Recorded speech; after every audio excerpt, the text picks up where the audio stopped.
Mến chào các bạn cùng bà con cô bác ở khắp mọi nơi gần xa nha. Mời cả nhà mình cùng đi dạo quanh cái khu này. Một cái khu thương mại nằm dọc theo đường McKee thuộc thành phố San Jose miền Bắc California.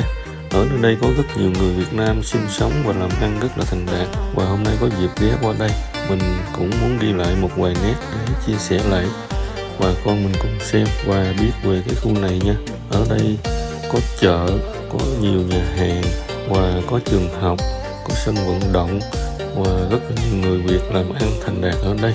Và hôm nay mình cũng muốn ghi lại một vài nét để chia sẻ bà con mình cùng xem và biết ở nơi đây.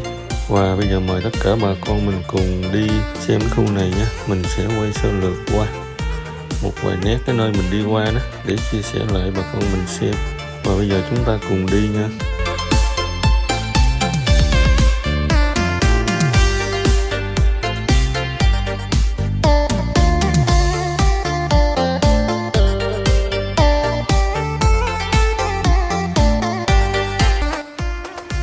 Và đây là con đường McKee.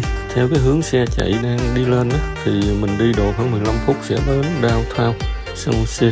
Và hướng đi ngược lại thì đi lên trên kia cũng rất là nhiều người Việt Nam. Ở trên đấy có cái chợ McKee và nhiều cái khu thương mại của người Việt Nam mình cũng rất là có tiếng ở nơi đấy.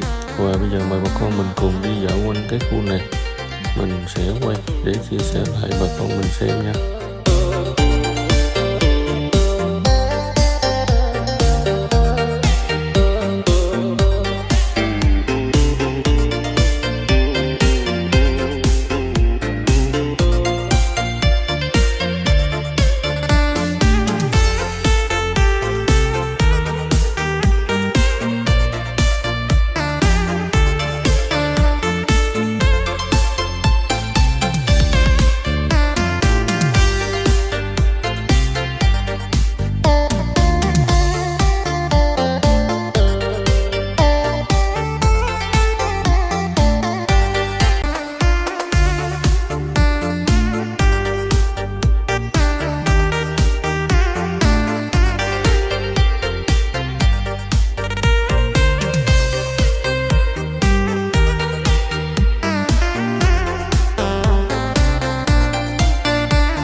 đây là cái khu chợ Lucky Seven, một cái khu chợ cũng của người Việt Nam mình, rất là rộng lớn và rất đẹp. Và ngôi chợ này thì gia đình mình đi nhiều nhất ở đây, và tiện dịp cũng sẽ đi vào bên trong để quay một vài nét chia sẻ và con mình cùng xem và biết về chợ này luôn nha.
nét chia sẻ về khu thương mại nằm dọc theo đường McKee thuộc thành phố San Jose miền Bắc California đến tất cả bà con cô bác mình cùng xem và biết về khu này.